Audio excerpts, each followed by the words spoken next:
their charge. I was taking care of 200 families. And that's a huge burden. From the employee standpoint, 200 engineers, how do they impress me? How do they get to work on the cool stuff? How do they get raises before their peers? How do they get promotions before their peers? And if you do the math, they had about 4 minutes a day to impress me. That's it, 4. So some of the skills that these students are learning are, how do you do that? What are the skills to stand out? What are the life skills that you can learn? And it's not hard. Show up on time. Have a smile on your face. Have the right attitude. It doesn't take anything, that's a choice. It doesn't take brain power. My son taught me that. My son was nonverbal, in a wheelchair. He woke up every day with a smile on his face. Now this is a kid that went through 6 hours of therapy a day. And he did it with dogged determination and a smile. So if my son could do that, these students can learn to do that. And so to a very large extent, we're teaching these students, they're learning how to be a little taller, a little straighter than everybody else inside their peer group, so that they will get the raises sooner, they'll get the promotions sooner, and they'll get to work on the really cool stuff. Okay? Because in life, isn't that what it's about? So, John, you want to add anything on that aspect? What I might talk about a little bit is that we're really working with the leaders today who will be leaders tomorrow.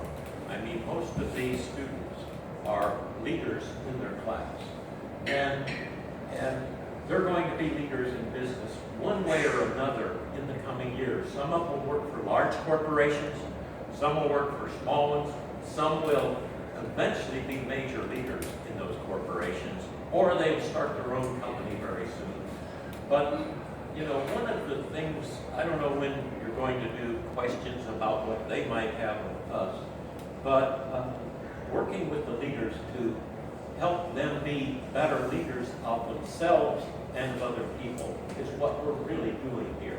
And along with that, they're learning they're learning the structure of how a business works. What do you do in a business? Because they're doing it day in and day out and worrying about the problems that happen just like Kent does in his business and like I did in mine.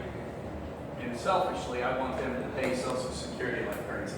So, okay, John, could you explain a little bit about the workshop you're doing with the students? Because when people walked in on parent-teacher conferences, we had the books, Getting Things Done, and so 4 people that actually work at Boeing said, oh my gosh, this was the book that was just assigned to us to read on our team. And it's something I know that Kent had discussed with the kids. It's skills that he learned 20 years ago and he's still using, something you really believe in, and you're teaching the students and me how to utilize that. So could you tell a little bit about that? Because I think it's something we could utilize. I've done a once a week, hour or 2 with the students using a textbook called Getting Things Done by David Allen. I've known David for 30 years, 28 or something like that. And he actually used this textbook. Actually, he was teaching at McDonnell Douglas 25 years ago the same principles that he wrote in his book, Getting Things Done. The seminar was called something different, but Kent went through it. It's called Timeline. It was time, yeah. And I think it was about 30 years ago I went through that with him. That's about right, about 25 to 30 years ago. So it was really funny that I came in and, you know, I know the book, and I remember when David was writing it. It took him 5 years to write it. And so I used it, but it's really, I mean, the title Getting Things Done is not quite the book. Thanks a lot. Yeah, this is the book. And in the book, if you read in the introduction, it's really about how to organize life, how to be organized, how to set goals, how to set what your purpose is, do all of those things that we all really need to sit down and do, and we do one way or another.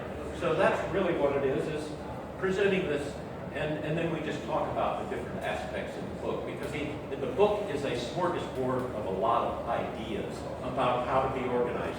Everything from the simplest is, when I want to be sure and take something with me tomorrow morning, I set it in front of the door so that I take it with me in the morning. That's a simple method to remember how to take something with me.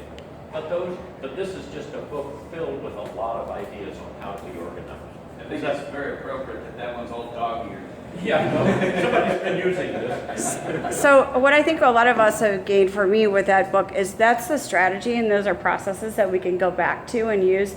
And so it's kind of cool for us to see the power of mentors and their success, and that they've used these for 20 years.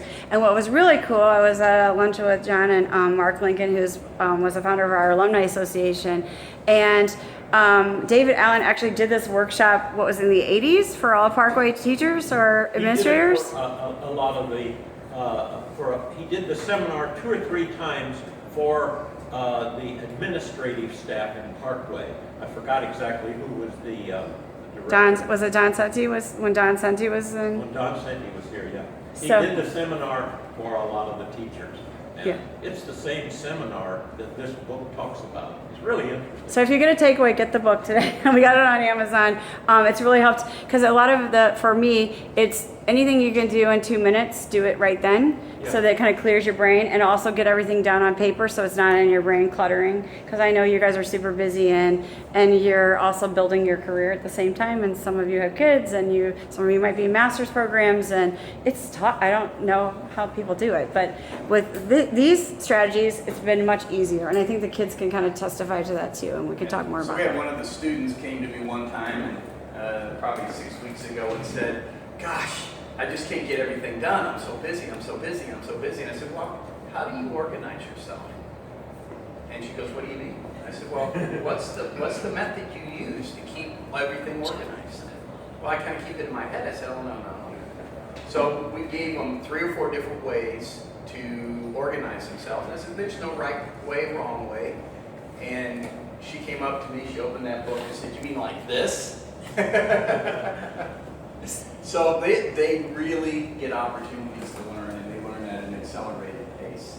So earlier, Mark chatted about project management.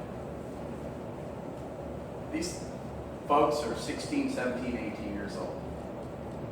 They can say project management, but they really don't understand what that means. So, Mark, why don't you take them through one example maybe? Well, Before you do that, because I think this is a great lead into that, and I know we were going to, oops, that was